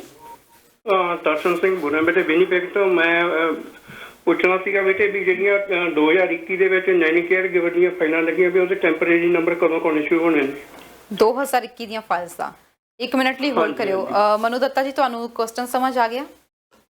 ਜੀ ਬਿਲਕੁਲ ਤਰਨ ਜੀ, ਅਸੀਂ ਔਨ 에ਅਰ ਜਵਾਬ ਤੁਸੀਂ ਦੇਂਗੇ। ਟੀਵੀ ਸਕਰੀਨ ਤੇ ਆਨਸਰ ਸੁਣ ਸਕਦੇ ਹੋ ਜੀ। ਸ਼ੁਕਰੀਆ ਕਾਲ ਕਰਨ ਦੇ ਲਈ। ਠੀਕ। ਨੈਕਸਟ ਕਾਲਰ ਜੁੜ ਗਏ ਨੇ, ਉਹਨਾਂ ਦਾ ਵੀ ਅਸੀਂ ਸਵਾਲ ਲੈ ਲਈਏ। ਸਤਿ ਸ਼੍ਰੀ ਅਕਾਲ ਜੀ, ਕਿੱਥੋਂ ਬੋਲ ਰਹੇ ਹੋ ਤੇ ਕੀ ਪੁੱਛਣਾ ਚਾਹੁੰਦੇ ਹੋ? ਹਾਂਜੀ ਸਤਿ ਸ਼੍ਰੀ ਅਕਾਲ ਜੀ, ਮੈਂ ਬਰੈਂਪਟਨ ਤੋਂ ਬੋਲ ਰਿਹਾ। ਮੇਰੇ ਮਦਰ ਨੂੰ ਸੁਪਰ ਵੀਜ਼ਾ ਲੱਗਿਆ ਸੀਗਾ ਜੀ ਇੰਡੀਆ ਤੋਂ, ਤੇ ਉਹਨਾਂ ਦੇ ਹੁਣ 2 ਇਅਰਸ ਆਲਮੋਸਟ ਕੰਪਲੀਟ ਹੋਣ ਵਾਲੇ ਜੀ, ਤੇ ਕੀ ਉਹ ਐਗਜ਼ਿਟ ਵਜੋਂ ਆਪਣਾ ਅਮਰੀਕਾ ਐਗਜ਼ਿਟ ਦਿਖਾ ਸਕਦੇ ਆ ਤੇ ਉੱਥੇ 2-4 ਦਿਨ ਰਹਿ ਕੇ ਜਾਂ ਜਿੰਨਾ ਵੀ ਟਾਈਮ ਹੈਗਾ ਹਫ਼ਤਾ ਕੋ ਰਹਿ ਕੇ ਉਹ ਵਾਪਸ ਕੈਨੇਡਾ ਆ ਸਕਦੇ ਆ, ਜਾਂ ਉਹਨਾਂ ਨੂੰ ਵਾਪਸ ਇੰਡੀਆ ਹੀ ਜਾਣਾ ਪਏਗਾ? ਜੀ 1 ਮਿੰਟ ਲਈ ਤੁਸੀਂ ਹੋਲਡ ਕਰਿਓ। ਸਰ ਤੁਹਾਨੂੰ ਸਵਾਲ ਸਮਝ ਆ ਗਿਆ ਜੀ? ਤੁਸੀਂ ਟੀਵੀ ਸਕਰੀਨ ਤੇ ਆਨਸਰ ਸੁਣ ਸਕਦੇ ਹੋ ਜੀ। ਕਾਲ ਕਰਨ ਲਈ ਤੁਹਾਡਾ ਸ਼ੁਕਰੀਆ। ਨੈਕਸਟ ਕਾਲਰ ਇੱਕ ਹੋਰ ਜੁੜ ਗਏ ਨੇ। ਸਤਿ ਸ਼੍ਰੀ ਅਕਾਲ ਜੀ, ਕਿੱਥੋਂ ਬੋਲ ਰਹੇ ਹੋ ਤੇ ਕੀ ਸਵਾਲ ਹੈ? ਸਤਿ ਸ਼੍ਰੀ ਅਕਾਲ। ਅਸੀਂ ਜੀ ਕੈਨੇਡਾ ਤੋਂ ਬੋਲਦੇ ਹਾਂ, ਟੋਰਾਂਟੋ ਤੋਂ। ਹਾਂਜੀ। ਅਸੀਂ ਜੀ ਬੋਲਿਆ ਪੁੱਛਣਾ ਸੀ, ਜਿਹੜੇ ਬੱਚਿਆਂ ਦੇ ਵਿਆਹ ਹੋਏ ਨੇ ਵੀ ਉਹਨਾਂ ਦੀਆਂ ਫਾਈਲਾਂ ਕਦੋਂ ਓਪਨ ਹੋ ਰਹੀਆਂ ਨੇ? ਸਪਾਊਸ ਕੇਸਿਸ ਦੀ ਤੁਸੀਂ ਗੱਲ ਕਰ ਰਹੇ ਹੋ, ਕਦੋਂ ਓਪਨ ਹੋ ਰਹੀਆਂ ਨੇ? ਜਿਹੜੇ ਬੱਚਿਆਂ ਦੇ ਵਿਆਹ ਹੋਏ, ਮੈਰਿਜ ਹੋਈ ਆ, ਵੀ ਬੱਚੇ ਇੰਡੀਆ ਨੇ, ਘਰਾਂ ਵਾਲੀਆਂ ਇੱਧਰ ਨੇ, ਉਹਨਾਂ ਦੀਆਂ। ਜੀ 1 ਮਿੰਟ ਲਈ ਹੋਲਡ ਕਰਿਓ। ਸਰ ਤੁਸੀਂ ਕੁਝ ਪੁੱਛਣਾ ਚਾਹੁੰਦੇ ਹੋ ਇਹਨਾਂ ਨੂੰ? ਨਹੀਂ ਜੀ। ਤੁਸੀਂ ਟੀਵੀ ਸਕਰੀਨ ਤੇ ਆਨਸਰ ਸੁਣ ਸਕਦੇ ਹੋ ਜੀ। ਥੈਂਕ ਯੂ ਕਾਲ ਕਰਨ ਦੇ ਲਈ ਤੁਹਾਡਾ। ਅੱਛਾ ਜੀ ਇੱਕ ਕਾਲਰ ਹੋਰ ਜੁੜ ਗਏ ਨੇ, ਅਸੀਂ ਉਹਨਾਂ ਦਾ ਵੀ ਸਵਾਲ ਲੈ ਲਈਏ, ਫਿਰ ਆਪਾਂ ਇੱਕ ਕਰਕੇ ਨਾਲ ਆਨਸਰ ਦਿੰਦੇ ਹਾਂ। ਸਤਿ ਸ਼੍ਰੀ ਅਕਾਲ ਜੀ, ਕਿੱਥੋਂ ਬੋਲ ਰਹੇ ਹੋ ਤੇ ਕੀ ਸਵਾਲ ਹੈ? ਹਾਂਜੀ ਅਸੀਂ ਕੈਲਗਰੀ ਤੋਂ ਬੋਲਦੇ ਹਾਂ। ਸਤਿ ਸ਼੍ਰੀ ਅਕਾਲ ਜੀ। ਸਤਿ ਸ਼੍ਰੀ ਅਕਾਲ ਜੀ।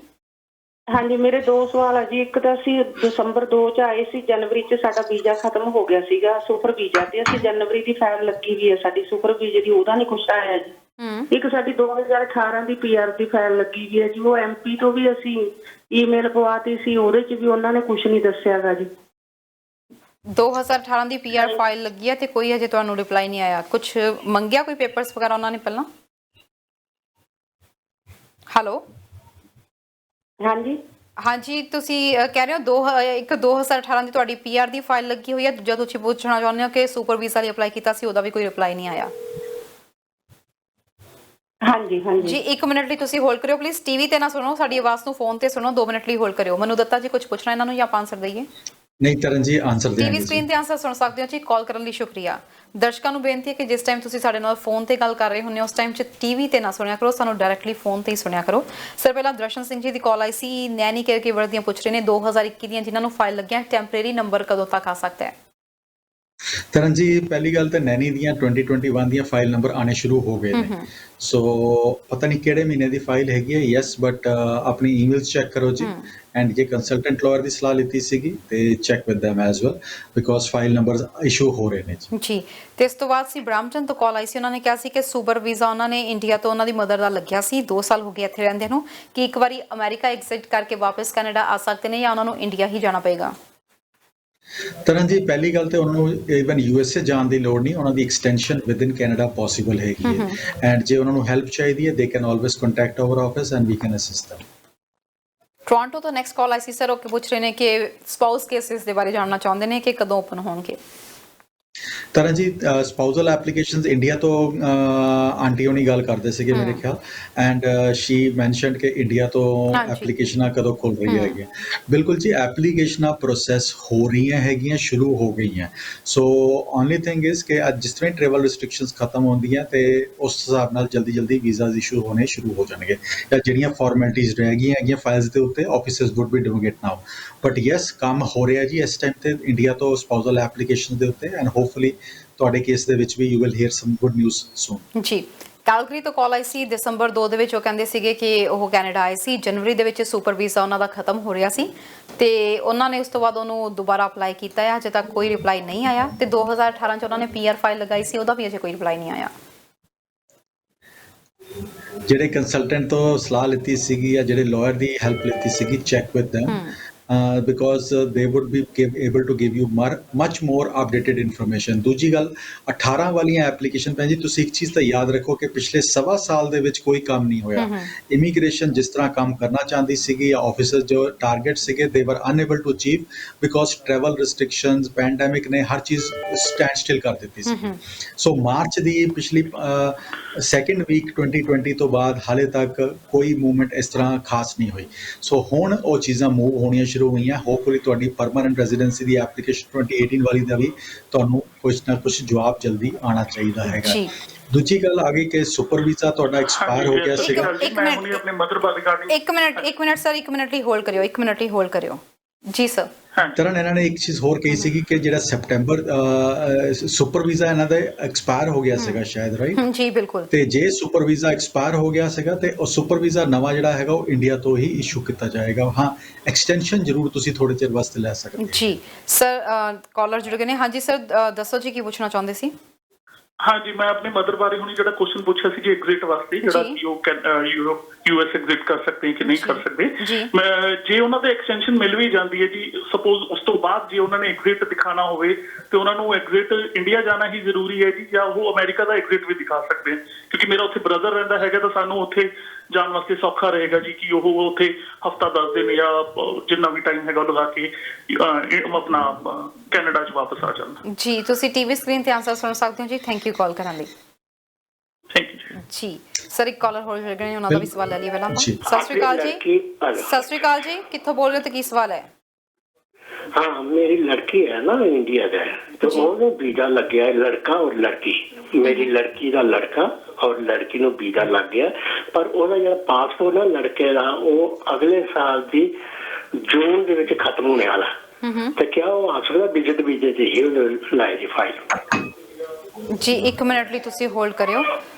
ਮਨੂ ਦੱਤਾ ਜੀ ਤੁਹਾਨੂੰ ਸਵਾਲ ਸਮਝ ਆ ਗਿਆ? ਤਰਨ ਥੋੜਾ ਜਿਹਾ ਰਿਪੀਟ ਕਰ ਦੇਣਾ ਤੇ ਅਸੀਂ ਆਨਸਰ ਆਨਲਾਈਨ ਦੇ ਦੇਵਾਂਗੇ ਜੀ। ਉਹਨਾਂ ਨੇ ਪੁੱਛਿਆ ਹੈ ਕਿ ਉਹਨਾਂ ਦੀ ਲੜਕੀ ਤੇ ਲੜਕੀ ਦਾ ਲੜਕਾ ਦੋਵਾਂ ਨੂੰ ਵਿਜ਼ਟਰ ਵੀਜ਼ਾ ਤੇ ਇੱਥੇ ਬੁਲਾਉਣਾ ਚਾਹੁੰਦੇ ਸੀ, ਵੀਜ਼ਾ ਲੱਗਿਆ ਹੋਇਆ, ਪਰ ਜਿਹੜਾ ਉਹਨਾਂ ਦਾ ਦੋਤਾ ਆ ਉਹਦਾ ਪਾਸਪੋਰਟ ਜਨਵਰੀ ਦੇ ਵਿੱਚ ਖਤਮ ਹੋਣ ਵਾਲਾ ਆ। ਸੋ ਮਈ ਦੇ ਵਿੱਚ ਖਤਮ ਹੋਣ ਵਾਲਾ ਹੈ, ਤਾਂ ਕੀ ਉਹ ਆ ਸਕਦੇ ਨੇ? ਜੀ ਤੁਸੀਂ ਟੀਵੀ ਸਕਰੀਨ ਤੇ ਆਨਸਰ ਸੁਣ ਸਕਦੇ ਹੋ। ਥੈਂਕ ਯੂ ਤੁਸੀਂ ਕਾਲ ਕੀਤੀ ਹੈ, ਟੀਵੀ ਤੇ ਆਨਸਰ ਸੁਣ ਲਓ। ਸਰ ਇਸ ਤੋਂ ਪਹਿਲਾਂ ਜਿਨ੍ਹਾਂ ਨੇ ਆਪਣੀ ਮਦਰ ਦੇ ਬਾਰੇ ਪੁੱਛਿਆ ਸੀ ਕਿ ਯੂਐਸ ਐਗਜ਼ਿਟ ਕਰਨਾ ਚਾਹੁੰਦੇ ਨੇ, ਸੋ ਉਹਦੀ ਆਪਾਂ ਰਿਪਲਾਈ ਕਰ ਦਈਏ। ਬਿਲਕੁਲ ਜੀ। ਤਰਨ ਜੀ, ਯੂਐਸ ਪੋਸੀਬਲ ਹੈਗਾ ਜੇ ਯੂਐਸ ਉਹ 2-3 ਹਫ਼ਤੇ ਰਹਿ ਕੇ ਆਉਂਦੇ ਆ ਤੇ ਵਾਪਸ ਪੋਰਟ ਆਫ ਐਂਟਰੀ ਤੇ ਉਹਨਾਂ ਨੂੰ ਦੁਬਾਰਾ ਆਪਣਾ ਇੰਸ਼ੋਰੈਂਸ ਜ਼ਰੂਰ ਪ੍ਰੈਜ਼ੈਂਟ ਕਰ ਦੇਣ ਤੇ she would be able to get a 2 year stay ਜੀ। ਤੇ ਉਸ ਤੋਂ ਬਾਅਦ ਸਰ ਜਿਨ੍ਹਾਂ ਨੇ ਹੁਣੀ ਪੁੱਛਿਆ ਵਿਜ਼ਟਰ ਵੀਜ਼ਾ ਵਾਲੇ ਕਿ ਪਾਸਪੋਰਟ ਐਕਸਪਾਇਰ ਹੋਣ ਜੀ। ਵਾਲਾ ਮਈ ਦੇ ਵਿੱਚ, ਬਿਲਕੁਲ, ਜਦੋਂ ਵੀ ਤਰਨ ਜੀ ਕਿਸੇ ਨੇ ਟਰੈਵਲ ਕਰਨਾ ਹੁੰਦਾ ਤੇ 6 ਮਹੀਨੇ ਦਾ ਘੱਟੋ ਘੱਟ ਵੈਲਿਡਿਟੀ ਤੁਹਾਡੇ ਪਾਸਪੋਰਟ ਦੀ ਜ਼ਰੂਰ ਹੋਣੀ ਚਾਹੀਦੀ ਹੈ। ਵਿਦਆਊਟ, ਜੇ 6 ਮਹੀਨੇ ਤੋਂ ਘੱਟ ਹੈਗੀ ਤੇ ਤੁਹਾਡਾ ਟਰੈਵਲ ਪੋਸੀਬਲ ਕਈ ਵਾਰੀ ਇਸ਼ੂ ਨਹੀਂ ਹੋ ਸਕਦਾ। ਸੋ ਜੇ ਹਾਲੇ ਤੇ ਉਹਨਾਂ ਦੇ 6 ਮਹੀਨੇ ਤੋਂ ਵੱਧ ਹੈਗੇ ਨੇ, ਹਾਲੇ ਟਰੈਵਲ ਕਰ ਸਕਦੇ ਨੇ, ਬਟ ਜੇ ਰਿਨਿਊਅਲ ਕਰਾ ਸਕਦੇ ਨੇ that wood B better advantage for them ਜੇ ਉਹ 6 ਮਹੀਨੇ ਤੋਂ ਵੱਧ ਰਹਿਣਾ ਚਾਹੁੰਦੇ। ਜੀ। ਤੇ ਸਰ ਆਪਾਂ ਆਪਣੇ ਟੌਪਿਕ ਦੇ ਉੱਤੇ ਵਾਪਸ ਆਈਏ। ਜਿਨ੍ਹਾਂ ਨੇ ਯੂਐਸ ਟੂ ਕੈਨੇਡਾ ਮੂਵ ਕਰਨਾ ਚਾਹੁੰਦੇ ਨੇ, ਇਸ ਵਕਤ ਯੂਐਸ ਦੇ ਵਿੱਚ ਕੋਈ ਸਕੋਪ ਨਹੀਂ ਬਣ ਰਿਹਾ, ਕੀ ਪੋਸੀਬਿਲਿਟੀਜ਼ ਹੈਗੀਆਂ ਨੇ ਜਾਂ ਕੀ ਚੇਂਜਸ ਹੋ ਸਕਦੇ ਆ, ਕੀ ਉਹ ਕਰ ਸਕਦੇ ਆ? ਤਰਨ, ਕੱਲਾ ਯੂਐਸ ਹੀ ਨਹੀਂ, ਅੱਜ ਦੀ ਤਰੀਕ ਦੇ ਵਿੱਚ ਈਵਨ ਯੂਏਈ ਤੋਂ ਮਿਡਲ ਈਸਟ ਤੋਂ ਬਹੁਤ ਸਾਰੇ ਲੋਕੀ, ਬਿਕੋਜ਼ ਜਦੋਂ 40 ਕ੍ਰਾਸ ਕਰ ਜਾਂਦੇ ਨੇ ਤਾਂ ਉਹਨਾਂ ਨੂੰ ਬੱਚਿਆਂ ਦੀ ਫਿਕਰ ਸ਼ੁਰੂ ਹੋ ਜਾਂਦੀ ਹੈਗੀ। ਐਂਡ ਯੂਐਸ ਦੇ ਵਿੱਚ ਆ ਕੇ ਸਭ ਤੋਂ ਵੱਡਾ ਜਿਹੜਾ ਇਸ਼ੂ ਹੈਗਾ ਕਿ ਗ੍ਰੀਨ ਕਾਰਡ ਐਂਡ ਜਿਹੜੀ ਪਰਮਨੈਂਟ ਰੈਜ਼ੀਡੈਂਸੀ ਹੈਗੀ ਹੈ, ਸਿਟੀਜ਼ਨਸ਼ਿਪ ਹੈਗੀ ਹੈ, ਉਹ ਬੜੀ ਦੂਰ ਨਜ਼ਰ ਆਉਂਦੀ ਹੈ। ਕਈ ਵਾਰੀ ਉਹ ਕਈ ਸਾਲ ਉਹਨਾਂ ਨੂੰ ਗ੍ਰੀਨ ਕਾਰਡ ਵੀ ਨਜ਼ਰ ਨਹੀਂ ਆਉਂਦਾ। ਸੋ ਯੈਸ, ਯੂਐਸ ਦੇ ਵਿੱਚ ਆ ਜਿਹੜੀ ਕਹਿੰਦੇ ਆ ਨਾ ਅਨਸਰਟੇਨਿਟੀ, ਇਹ ਕਾਫੀ ਤੰਗ ਕਰਦੀ ਹੈਗੀ ਹੈ। ਤੇ ਯੈਸ, ਬਿਲਕੁਲ ਕੈਨੇਡਾ ਦੇ ਵਿੱਚ ਕਾਫੀ ਸਾਰੇ ਆਪਸ਼ਨਸ ਐਗਜ਼ਿਸਟ ਕਰਦੀਆਂ ਜੀ ਤੁਹਾਡੇ ਵਾਸਤੇ। ਸਰ ਆਪਸ਼ਨਸ ਦੇ ਬਾਰੇ ਜੀ, ਆਪਸ਼ਨਸ ਦੇ ਬਾਰੇ ਆਪਾਂ ਗੱਲ ਕਰਾਂਗੇ। ਪਹਿਲਾਂ ਇੱਕ ਦਰਸ਼ਕ ਜੁੜ ਗਏ ਨੇ। ਸਤਿ ਸ਼੍ਰੀ ਅਕਾਲ ਜੀ, ਕਿੱਥੋਂ ਬੋਲ ਰਹੇ ਹੋ ਤੇ ਕੀ ਕਹਿਣਾ ਚਾਹੁੰਦੇ ਹੋ? ਸਤਿ ਸ਼੍ਰੀ ਅਕਾਲ ਜੀ। ਜੀ। ਮੇਰਾ ਸਵਾਲ ਇਹ ਹੈ ਜੀ, ਮੇਰੀ ਅਜੇ ਗ੍ਰੈਜੂਏਸ਼ਨ ਹੋਈ ਹੈ ਜੀ ਤੇ ਮੈਂ ਹੁਣੇ ਅੱਜ ਇੱਕ ਦੇਖੀ ਸੀ ਨਿਊਜ਼ ਕਿ ਇੰਟਰਨੈਸ਼ਨਲ ਗ੍ਰੈਜੂਏਟ ਸਟਰੀਮ ਖੁੱਲੇ ਜਿਹੜੇ ਮਤਲਬ ਪੀਐਨਪੀ ਦੇ, ਇਹ ਕੀ ਸੱਚ ਹੈ ਜੀ?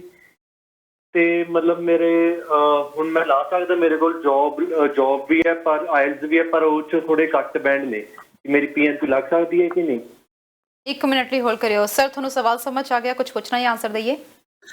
ਹਾਂਜੀ ਬਿਲਕੁਲ, ਇਹਨਾਂ ਦਾ ਸਵਾਲ ਸਮਝ ਆ ਗਿਆ। ਤੁਸੀਂ ਟੀਵੀ ਸਕਰੀਨ ਤੇ ਆਨਸਰ ਸੁਣ ਸਕਦੇ ਹੋ ਜੀ। ਕਾਲ ਕਰਨ ਲਈ ਸ਼ੁਕਰੀਆ ਜੀ। ਸਰ ਪਹਿਲਾਂ ਆਪਾਂ ਇਹਨਾਂ ਦਾ ਜਵਾਬ ਹੀ ਦੇ ਦਈਏ। ਓਕੇ ਤਰਨ ਜੀ, ਅੱਜ ਓਨਟਾਰੀਓ ਪੀਐਨਪੀ ਨੇ ਡਰਾਜ਼ ਬਿਲਕੁਲ ਲਿੱਤੇ ਨੇ ਜੀ, and human capital priority stream ਦੇ ਵਿੱਚ ਲਿੱਤੇ ਨੇ, ਬਟ ਇਹਦੇ ਵਿੱਚ ਕੁਝ ਪਾਰਟਿਕੂਲਰ ਆਕੂਪੇਸ਼ਨ ਸੀਗੀਆਂ ਜਿਨ੍ਹਾਂ ਦੇ ਵਿੱਚ ਐਪਲੀਕੇਸ਼ਨਸ ਐਕਸੈਪਟ ਕੀਤੀਆਂ ਗਈਆਂ। ਖਾਸ ਕਰ ਬੈਂਕਿੰਗ ਐਂਡ ਇਨਵੈਸਟਮੈਂਟ ਮੈਨੇਜਰ ਸੀਗੇ, ਐਡਵਰਟਾਈਜ਼ਿੰਗ ਮਾਰਕੀਟਿੰਗ ਮੈਨੇਜਰ ਸੀਗੇ, ਬਿਜ਼ਨਸ ਮੈਨੇਜਰ ਸੀਗੇ, ਕਾਰਪੋਰੇਟ ਸੇਲਸ ਮੈਨੇਜਰ ਸੀਗੇ, financial auditors, financial analyst, human resource professional ਸੀਗੇ, ਮੈਨੇਜਮੈਂਟ ਕੰਸਲਟੈਂਟ ਸੀਗੇ, ਰਜਿਸਟਰਡ ਨਰਸਿਸ ਸੀਗੀਆਂ ਇਹਦੇ ਵਿੱਚ, ਐਂਡ ਡਿਵੈਲਪਮੈਂਟ ਆਫਿਸਰ ਸੀਗੇ। ਸੋ ਇਹ ਆਕੂਪੇਸ਼ਨਸ ਸੀਗੇ ਜਿਨ੍ਹਾਂ ਦੇ ਵਿੱਚ ਐਪਲੀਕੇਸ਼ਨਸ ਅੱਜ ਪ੍ਰੋਸੈਸ ਕੀਤੀਆਂ ਗਈਆਂ ਜੀ। ਤਕਰੀਬਨ 1000 ਐਪਲੀਕੇਸ਼ਨਸ ਅੱਜ ਇਨਵੀਟੇਸ਼ਨ ਦਿੱਤੇ ਗਏ ਨੇ। ਬਿਲਕੁਲ ਜੀ, ਆਪਸ਼ਨਸ ਕਾਫੀ ਸਾਰੀਆਂ ਐਗਜ਼ਿਸਟ ਕਰਦੀਆਂ, ਬਟ ਮੈਂ ਹਮੇਸ਼ਾ ਕਹਿੰਦਾ ਸਟੂਡੈਂਟਸ ਨੂੰ ਕਿ ਪਹਿਲੇ ਤਾਂ ਜਿੱਥੇ ਵੀ ਤੁਸੀਂ ਕੰਮ ਕਰ ਰਹੇ ਹੋ ਪੂਰੀ ਸਿੰਸੀਅਰਿਟੀ ਐਂਡ ਓਨੈਸਟੀ ਨਾਲ ਕੰਮ ਕਰੋ, ਆਪਣੇ ਇੰਪਲੋਇਰ ਨਾਲ ਪੂਰੇ ਸਿੰਸੀਅਰ ਹੋ ਕੇ ਕੰਮ ਕਰੋ। ਦੂਸਰੀ ਚੀਜ਼ ਸਭ ਤੋਂ ਇੰਪੋਰਟੈਂਟ ਹੈਗੀ ਹੈ ਕਿ ਜੇ ਤੁਹਾਨੂੰ ਇੰਪਲੋਇਰ ਤੁਹਾਡਾ LMIA ਵਾਸਤੇ ਹੈਲਪ ਕਰਦਾ ਹੈ ਤੇ that will definitely B helpful. And ਇੱਕ ਚੀਜ਼ ਹੋਰ ਯਾਦ ਰੱਖਿਆ ਜਾਏ ਕਿ ਆ ਜਿਹੜਾ 300 400 ਤੋਂ ਥੱਲੇ ਇਸ ਟਾਈਮ ਡਰਾਜ਼ ਜਾ ਰਹੇ ਨੇ ਜਾਂ 75 ਵਾਲੇ ਡਰਾਜ਼ ਸੀਗੇ, ਇਹ ਅੱਗੇ ਬਹੁਤ ਸਾਰੇ ਆਪਸ਼ਨ ਹੋ ਸਕਦਾ ਤੁਹਾਡੇ ਕੋਲ ਨਾ ਆਉਣ, ਬਿਕੋਜ਼ ਜੇ ਆ ਰਿਸਟ੍ਰਿਕਸ਼ਨਸ ਖਤਮ ਹੋ ਜਾਂਦੀਆਂ, CEC ਤੋਂ ਫੋਕਸ ਹਟ ਕੇ ਫਿਰ ਵਾਪਸ ਫੋਰਨ ਐਪਲੀਕੈਂਟਸ ਦੇ ਉੱਤੇ ਜਾਂ ਮੈਰਿਟ ਦੇ ਉੱਤੇ ਚਲਾ ਜਾਏਗਾ। ਉੱਥੇ ਮੈਰਿਟ ਦੇ ਉੱਤੇ ਉਹੀ ਐਪਲੀਕੈਂਟਸ ਪਿਕ ਹੋਣਗੇ ਜਿਨ੍ਹਾਂ ਦਾ ਸਕੋਰ 475 ਦੇ ਆਸ-ਪਾਸ ਜਾਂ ਘੱਟੋ ਘੱਟ ਹੋਏਗਾ। ਸੋ ਆਪਣੀਆਂ ਆਪਸ਼ਨਸ ਦੇਖੋ, ਆਪਣੇ ਵਾਸਤੇ ਦੇਖੋ ਕਿ ਕਿਹੜਾ PNP ਪ੍ਰੋਗਰਾਮ। ਅੱਜ ਦੇ 2 ਮਹੀਨੇ ਜਿਹੜੇ ਪਿਛਲੇ ਨਿਕਲ ਗਏ ਉਹਨਾਂ ਨੂੰ ਦੇਖ ਕੇ ਆਪਣਾ ਪਲਾਨ ਨਾ ਕਰੋ, ਆਪਣਾ career plan it out that way ਕਿ ਜਿੱਥੇ ਆਉਣ ਵਾਲੇ ਸਾਲ ਤੋਂ ਬਾਅਦ ਵੀ ਤੁਸੀਂ PR ਵਾਸਤੇ ਕੁਆਲੀਫਾਈ ਹੁੰਦੇ ਹੋ। ਸੋ ਉਹਦੇ ਵਾਸਤੇ ਤੁਸੀਂ ਕਿਸੇ ਕੰਸਲਟੈਂਟ ਲਾਇਰ ਨਾਲ ਬੈਠ ਕੇ ਡਿਸਕਸ ਕਰ ਸਕਦੇ ਹੋ ਆਪਣੀ ਆਪਸ਼ਨਸ, ਜਾਂ ਕਿਸੇ ਸਿਆਣੇ ਬੰਦੇ ਨਾਲ ਜਿਹਨੂੰ ਇਮੀਗ੍ਰੇਸ਼ਨ ਦੇ ਬਾਰੇ ਪਤਾ ਹੈਗਾ, ਉਹ ਤੁਹਾਨੂੰ ਗਾਈਡ ਕਰ ਸਕਦਾ ਹੈਗਾ। And do not take short term decision. ਜਦੋਂ ਵੀ ਡਿਸੀਜ਼ਨ ਲਓ ਆਹ ਸੋਚ ਕੇ ਲਓ ਕਿ ਮੈਂ ਪਰਮਾਨੈਂਟ ਰੈਜ਼ੀਡੈਂਸੀ ਲੈਣੀ ਹੈਗੀ ਹੈ, ਐਂਡ ਪਿਛਲੇ ਜਿਹੜੇ 2 ਮਹੀਨੇ ਦੇ ਜਾਂ 3 ਮਹੀਨੇ ਦੇ ਸਕੋਰ ਸੀਗੇ, ਡਰਾਅ ਸੀਗੇ, ਉਹਨਾਂ ਨੂੰ ਦੇਖ ਕੇ ਨਾ ਜੱਜ ਕਰੋ ਸਾਰੀ ਚੀਜ਼ਾਂ ਜੀ।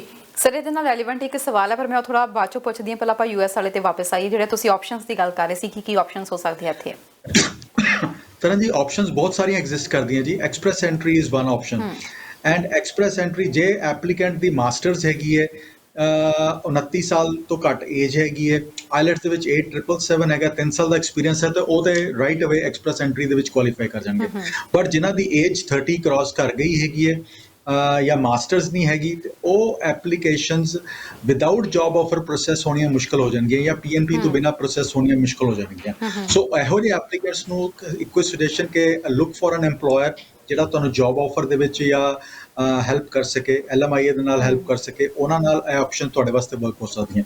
ਬਾਕੀ options yes entrepreneur programs, PNP programs, startup visas, ਉਹ ਸਾਰੀ ਚੀਜ਼ਾਂ ਐਗਜ਼ਿਸਟ ਕਰਦੀਆਂ। ਤੁਸੀਂ ਕਿਸੇ ਵੀ ਚੀਜ਼ ਦੇ ਵਾਸਤੇ ਆਪਣੀ ਆਪਣੇ ਆਪ ਨੂੰ ਅਸੈਸ ਕਰਾਉਣਾ, ਐਵੈਲੂਏਟ ਕਰਵਾਉਣਾ ਹੈਗਾ ਤੇ ICC ਨਾਲ ਤੁਸੀਂ ਕੰਟੈਕਟ ਕਰ ਸਕਦੇ ਹੋ and we will be able to assist you and guide you with all such information. ਜੀ ਸਰ, ਜਿਵੇਂ ਹੁਣੀ ਸਵਾਲ ਆਇਆ ਸੀ ਇੰਟਰਨੈਸ਼ਨਲ ਗ੍ਰੈਜੂਏਟਸ ਦੇ ਲਈ, ਤੇ ਉਹਦੇ ਵਿੱਚ ਤੁਸੀਂ ਦੱਸਿਆ ਕਿ ਕਿਹੜੇ ਇਸ ਵਕਤ PNB ਵਿੱਚ ਕੋਰਸਿਸ ਜਿਹੜੀ ਐਕੂਪੇਸ਼ਨ ਲਿਸਟ ਹੈ ਉਹ ਦੱਸੀ ਤੁਸੀਂ।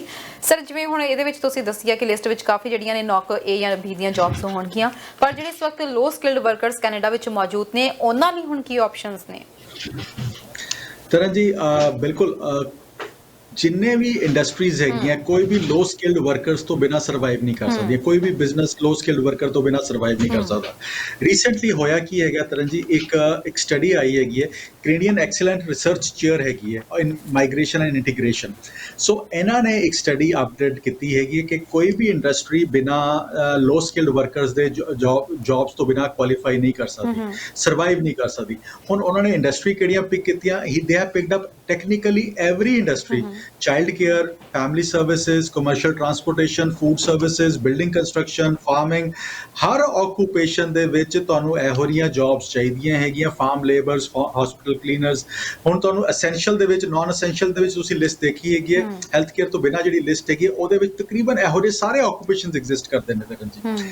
ਐਂਡ ਇਹ ਆਕੂਪੇਸ਼ਨਸ ਇੰਨੇ ਐਸੈਂਸ਼ੀਅਲ ਆਕੂਪੇਸ਼ਨਸ ਹੈਗੇ ਨੇ ਕਿ ਇਹਨਾਂ ਤੋਂ ਬਿਨਾਂ ਸਾਡਾ ਕੈਨੇਡੀਅਨ ਇਕਨੋਮੀ ਚੱਲਣੀ ਮੁਸ਼ਕਲ ਹੋ ਜਾਂਦੀ ਹੈਗੀ ਹੈ। ਸੋ ਐਸੇ ਵਾਸਤੇ ਇਹਨਾਂ ਲੋ ਸਕਿਲਡ ਆਕੂਪੇਸ਼ਨ ਦੇ ਉੱਤੇ ਫੋਕਸ ਕੀਤਾ ਜਾ ਰਿਹਾ ਐਂਡ ਕੀਤਾ ਵੀ ਜਾਏਗਾ।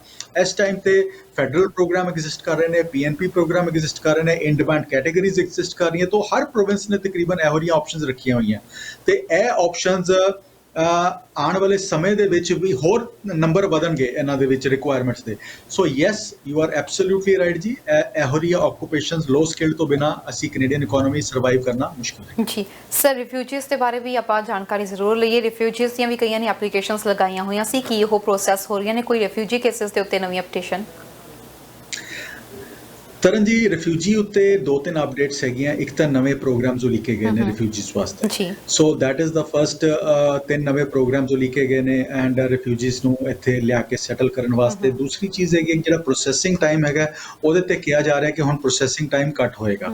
ਸੋ ਹੁਣ 2 ਸਾਲ ਤੋਂ ਅੰਦਰ ਐਪਲੀਕੇਸ਼ਨਸ ਪ੍ਰੋਸੈਸ ਹੋਣੀਆਂ ਸ਼ੁਰੂ ਹੋ ਜਾਣਗੀਆਂ, which is a welcome step because ਪਹਿਲੇ 3 ਤੋਂ 4 ਸਾਲ 5 ਸਾਲ ਵੀ ਕੁਝ ਐਪਲੀਕੇਸ਼ਨਸ ਦੇ, ਬਟ ਲੋਕੀ ਟਾਈਮ ਬਾਏ ਵੀ ਕਰਦੇ ਰਹਿੰਦੇ। ਪਹਿਲੇ ਐਕਸਪ੍ਰੈਸ ਐਂਟਰੀ, ਪਹਿਲੇ ਰਿਫਿਊਜੀ ਐਪਲੀਕੇਸ਼ਨ ਪੁੱਟ ਕੀਤੀ, ਜੇ ਰਿਫਿਊਜ਼ ਹੋ ਗਈ ਹਿਊਮਨਿਟੇਰੀਅਨ ਪੁੱਟ ਅਪ ਕਰਤੀ, ਉਸ ਤੋਂ ਬਾਅਦ ਭਰਾ ਦੇ ਵਿੱਚ ਚਲੇ ਗਏ। ਸੋ ਰਿਫਿਊਜੀਜ਼ ਵੀ ਆਪਣਾ ਟਾਈਮ ਬਾਏ ਕਰਨਾ ਚਾਹੁੰਦੇ ਨੇ।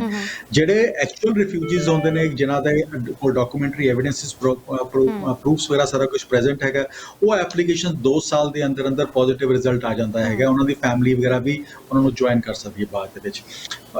ਤਰਨ ਜੀ ਹੋਰ ਤੁਸੀਂ ਕੀ ਇਹਦੇ ਨਾਲ ਕੀ ਪੁੱਛ ਰਹੇ ਸੀਗੇ? ਸਰ ਮੈਂ ਰਿਫਿਊਜੀਜ਼ ਦੇ ਬਾਰੇ ਜਾਣਨਾ ਚਾਹੁੰਦੀ ਸੀ, ਇਹਦੇ ਬਾਰੇ ਗੱਲ ਕਰਾਂਗੇ। ਇੱਕ ਦਰਸ਼ਕ ਪਹਿਲਾਂ ਜੁੜ ਗਏ ਨੇ। ਸਤਿ ਸ਼੍ਰੀ ਅਕਾਲ ਜੀ, ਕਿੱਥੋਂ ਬੋਲ ਰਹੇ ਹੋ ਤੇ ਕੀ ਸਵਾਲ ਹੈ? ਹੈਲੋ, ਸਤਿ ਸ਼੍ਰੀ ਅਕਾਲ ਜੀ, ਕਿੱਥੋਂ ਬੋਲ ਰਹੇ ਹੋ, ਕੀ ਸਵਾਲ ਹੈ? ਸਰਨਜੀਤ। ਹਾਂਜੀ ਦੱਸੋ ਜੀ। ਤੁਹਾਡੇ ਲਈ ਕੁਐਸਚਨ ਹੈ, ਤੁਸੀਂ ਅਮਰੀਕਾ ਦੀ ਇਮੀਗ੍ਰੇਸ਼ਨ ਦਾ ਕਿਹੜੇ ਦਿਨ ਤੇ ਕਿੰਨੇ ਵਜੇ ਕਰਦੇ ਹੋ ਪ੍ਰੋਗਰਾਮ? ਸਰ ਤੁਸੀਂ ਸੈਟਰਡੇ ਨੂੰ ਕਾਲ ਕਰ ਸਕਦੇ ਹੋ, ਸੈਟਰਡੇ ਨੂੰ ਟੋਰਾਂਟੋ ਸਮੇਂ ਦੇ ਮੁਤਾਬਿਕ ਦੁਪਹਿਰੇ 1 ਵਜੇ। Thank you so much. Thank you ਜੀ। ਸਰ ਕਾਲਰ ਇੱਕ ਹੋਰ ਜੁੜ ਗਏ ਨੇ, ਉਹਨਾਂ ਦਾ ਵੀ ਅਸੀਂ ਸਵਾਲ ਲੈ ਲਈਏ। ਸਤਿ ਸ਼੍ਰੀ ਅਕਾਲ ਜੀ, ਕਿੱਥੋਂ ਬੋਲ ਰਹੇ ਹੋ ਤੇ ਕੀ ਸਵਾਲ ਹੈ? ਹਾਂ ਸਤਿ ਸ਼੍ਰੀ ਅਕਾਲ ਤਰਨ, ਮੈਂ ਬ੍ਰਹਮਪੁਰ ਤੋਂ ਬੋਲਦੀ ਹਾਂ ਆਂਟੀ ਤੇਰੀ ਲੁਧਿਆਣੇ ਵਾਲੀ। ਤੇ ਆਪਣੇ ਫਲੈਟਾਂ ਇੰਡੀਆ ਦੀਆਂ ਕਦੋਂ ਖੁੱਲਣੀਆਂ? ਫਲਾਈਟਸ ਹਜੇ ਤਾਂ 30 ਦਿਨ ਲਈ ਬੈਨ ਲੱਗ ਗਿਆ ਜੀ। 30 ਦਿਨ ਲਈ? ਹਾਂਜੀ 30 ਦਿਨ ਲਈ ਹਜੇ ਹੋਰ ਬੈਨ ਅੱਗੇ ਵਧਾ ਦਿੱਤਾ ਗਿਆ ਹੈ ਜੀ।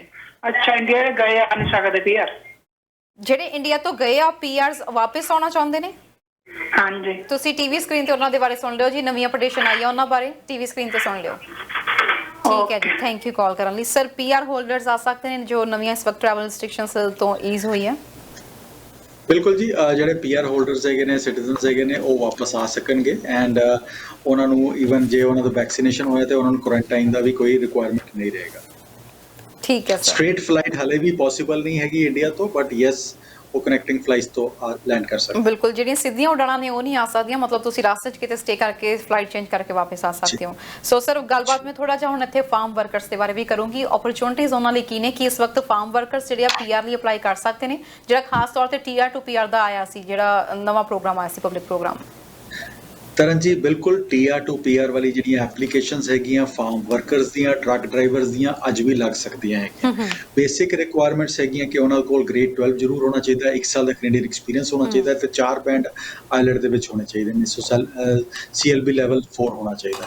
ਸੋ ਜੇ ਆਹ ਰਿਕੁਆਇਰਮੈਂਟਸ ਮੀਟ ਕਰ ਰਹੇ ਨੇ ਤੇ ਫਾਰਮ ਵਰਕਰਸ, ਕੰਸਟਰਕਸ਼ਨ ਵਰਕਰਸ ਤੇ ਨਾਲ ਦੀ ਨਾਲ ਟਰੱਕ ਡਰਾਈਵਰਸ ਦੀਆਂ ਇਹ ਆਪਸ਼ਨਸ ਐਗਜ਼ਿਸਟ ਕਰਦੀਆਂ। ਇਹਦੇ 'ਚ ਫਾਇਦਾ ਅੱਜ ਵੀ ਲਿੱਤਾ ਜਾ ਸਕਦਾ ਬਿਕੋਜ਼ ਹਾਲੇ ਵੀ ਜਿਹੜਾ ਕੋਟਾ ਰੱਖਿਆ ਗਿਆ ਸੀਗਾ ਅਸੀਂ ਉਸ ਕੋਟੇ ਤੋਂ ਕਾਫੀ ਦੂਰ ਹੈਗੇ ਹਾਂ। ਹਾਲੇ ਬਹੁਤ ਸਾਰੀਆਂ ਐਪਲੀਕੇਸ਼ਨਸ ਹੋਰ ਲੱਗ ਸਕਦੀਆਂ। ਐਂਡ ਫਾਰਮ ਵਰਕਰਸ ਵਾਸਤੇ ਇਹਦੇ ਇਲਾਵਾ ਫੈਡਰਲ ਪ੍ਰੋਗਰਾਮ ਵੀ, ਪਾਇਲਟ ਪ੍ਰੋਜੈਕਟਸ ਵੀ ਚੱਲ ਰਹੇ ਨੇ ਇਸ ਟਾਈਮ ਤੇ, ਸੋ ਉਹਦਾ ਵੀ ਤੁਸੀਂ ਫਾਇਦਾ ਚੱਕ ਸਕਦੇ ਹੋ। ਤਰਨ ਜੀ ਆਉਣ ਵਾਲੇ ਸਮੇਂ ਦੇ ਵਿੱਚ ਫਾਰਮ ਵਰਕਰਸ ਦੀ ਡਿਮਾਂਡਸ ਹੋਰ ਵੀ ਵਧਣਗੀਆਂ ਬਿਕੋਜ਼ ਬਹੁਤ ਸਾਰੇ ਫਾਰਮਸ, ਹੁਣ ਵੈਸੇ ਵੀ ਮੌਸਮ ਆ ਗਿਆ ਹੈਗਾ ਕਿ ਹਰ ਫਾਰਮ ਨੂੰ ਫਾਰਮ ਵਰਕਰਸ ਚਾਹੀਦੇ ਨੇ, ਸੀਜ਼ਨਲ ਵਰਕਰਸ ਚਾਹੀਦੇ ਨੇ। ਸੋ ਆਪਸ਼ਨਸ ਫਾਰਮ ਵਰਕਰਸ ਬਾਰੇ ਕਾਫੀ ਸਾਰੀਆਂ ਹੈਗੀਆਂ। ਪਹਿਲੇ ਤੇ ਵਰਕ ਪਰਮਿਟ ਤੇ ਆਉਣ ਵਾਸਤੇ, ਉਸ ਤੋਂ ਬਾਅਦ PR ਵਾਸਤੇ। ਐਂਡ ਬੜੇ ਘੱਟ ਬੈਂਡ ਦੇ ਨਾਲ, ਬੜੀ ਘੱਟ ਐਜੂਕੇਸ਼ਨ ਦੇ ਨਾਲ ਤੁਹਾਡੀ PR ਪੋਸੀਬਲ ਹੈਗੀ ਹੈ, ਪ੍ਰੋਵਾਈਡਡ ਤੁਸੀਂ ਆਪਣੇ EMPLOYER ਨਾਲ 1 ਸਾਲ ਕੰਮ ਕਰ ਲਓ ਤਾਂ। ਜੀ ਤੇ ਸਰ ਇਸ ਵਾਰੀ ਡਰਾ ਕੋਈ ਆਏ ਆ ਜਿਹੜੇ ਦੇ ਵਿੱਚ ਅਸੀਂ ਗੱਲ ਕਰ ਸਕੇ, ਜਿਵੇਂ ਓਨਟਾਰੀਓ ਦਾ ਤਾਂ ਇੱਕ ਗੱਲ ਕਰਕੇ ਹਟੇ ਆ, ਇਸ ਤੋਂ ਇਲਾਵਾ ਵੀ ਕੋਈ ਡਰਾ ਆਏ ਆ? ਬਿਲਕੁਲ ਤਰਨ ਜੀ, ਹਰ ਪ੍ਰੋਵਿੰਸ ਨੇ ਤਕਰੀਬਨ ਆਪਣਾ ਡਰਾ ਆਊਟ ਕੀਤਾ ਜੀ। ਪ੍ਰਿੰਸ ਐਡਵਰਡ ਆਈਲੈਂਡ ਨੇ ਡਰਾ ਆਊਟ ਕੀਤਾ ਜੀ, ਉਸ ਤੋਂ ਬਾਅਦ ਬ੍ਰਿਟਿਸ਼ ਕੋਲੰਬੀਆ ਦਾ ਡਰਾ ਆਊਟ ਹੋਇਆ ਐਂਡ ਅਲਬਰਟਾ ਦਾ ਡਰਾ ਆਊਟ ਹੋਇਆ। ਤਾਂ ਸਭ ਤੋਂ ਇੰਪੋਰਟੈਂਟ ਇੱਕ ਹੋਰ ਚੀਜ਼ ਆਈ ਹੈ ਕਿ ਅੱਜ ਕਿਊਬੈਕ ਨੇ ਵੀ ਇੱਕ ਡਰਾ ਆਊਟ ਕੀਤਾ ਤਰਨ ਜੀ, ਐਂਡ ਉਹਦੇ ਵਿੱਚ ਤਕਰੀਬਨ 69 ਇਨਵੀਟੇਸ਼ਨ ਦਿੱਤੇ ਗਏ ਨੇ, ਬਟ 69 ਇਨਵੀਟੇਸ਼ਨਸ ਉਹਨਾਂ ਲੋਕਾਂ ਨੂੰ ਹੀ ਹੈਗੇ ਨੇ ਕਿਊਬੈਕ ਨੂੰ ਜਿਨ੍ਹਾਂ ਦੇ ਕੋਲ ਜੌਬ ਆਫਰ ਸੀਗੀ। ਸੋ ਜੌਬ ਆਫਰਸ ਵਾਲੇ ਨੇ ਕਿਊਬੈਕ ਨੇ 69 ਇਨਵੀਟੇਸ਼ਨਸ ਅੱਜ ਦਿੱਤੇ ਹੈਗੇ ਜੀ। ਤੇ ਸਰ ਸਮਾਂ ਵੀ ਇਜਾਜ਼ਤ ਲੈਣ ਦਾ ਹੋ ਰਿਹਾ, ਜਿਹੜੇ ਦਰਸ਼ਕ ਇਸ ਵਕਤ ਤੁਹਾਨੂੰ ਦੇਖ ਰਹੇ ਨੇ ਉਹਨਾਂ ਨੂੰ ਕੁਝ ਕਹਿਣਾ ਚਾਹੋਗੇ? ਤਰਨ ਜੀ ਮੈਂ ਇੱਕੋ ਚੀਜ਼ ਕਹਿਣਾ ਚਾਹਾਂਗਾ ਜੀ, ਇਮੀਗ੍ਰੇਸ਼ਨ ਵਾਸਤੇ ਬਹੁਤ ਸਾਰੀਆਂ ਆਪਸ਼ਨਸ ਤੁਹਾਡੇ ਵਾਸਤੇ ਐਗਜ਼ਿਸਟ ਕਰਦੀਆਂ ਹੈਗੀਆਂ। ਤੁਸੀਂ ਬਿਜ਼ਨਸਮੈਨ ਹੈਗੇ ਹੋ ਬੈਕ ਹੋਮ, ਤੁਸੀਂ ਜੌਬ ਕਰਦੇ ਹੋ, only thing is pick up the right way. And right way ਦੇ ਵਿੱਚ ਕਈ ਵਾਰੀ ਜੌਬ ਆਫਰ ਦੇ ਨਾਲ ਆਪਸ਼ਨਸ ਬਣਦੀਆਂ, ਕਈ ਵਾਰੀ ਇਨਵੈਸਟਮੈਂਟਸ ਦੇ ਨਾਲ ਬਣਦੀਆਂ ਹੈਗੀਆਂ। ਓਨਲੀ ਥਿੰਗ ਤੁਸੀਂ ਇਵੈਲੂਏਟ ਕਰਨਾ ਕਿ ਤੁਹਾਡੇ ਕੋਲ ਕਿਹੜੀਆਂ ਬੈਸਟ ਆਪਸ਼ਨਸ ਹੈਗੀਆਂ। ਐਂਡ ਜਿੰਨੇ ਵੀ ਸਟੂਡੈਂਟਸ ਹੈਗੇ ਨੇ ਉਹਨਾਂ ਨੂੰ ਇੱਕੋ ਚੀਜ਼ ਕਿ 75 ਦਾ ਡਰਾ ਜਾਂ 350 ਦੇ ਡਰਾ ਦੇ ਉੱਤੇ ਨਾ ਆਪਣਾ ਸਕੋਰ ਇੰਪਰੂਵ ਕਰਨ ਬਾਰੇ ਵੀ ਸੋਚੋ। ਐਂਡ ਉਹਦੇ ਨਾਲ ਫੋਕਸ ਕਰੋ ਕਿ ਮੇਰੀ PR ਕਿਸ ਤਰ੍ਹਾਂ ਪੋਸੀਬਲ ਹੈਗੀ ਹੈ। ਇਹ ਨਾ ਸੋਚੋ ਕਿ ਮੈਨੂੰ ਅਗਲੇ 2 ਮਹੀਨਿਆਂ ਦੇ ਵਿੱਚ ਮੈਨੂੰ PR ਮਿਲਣੀ ਚਾਹੀਦੀ ਹੈਗੀ ਹੈ।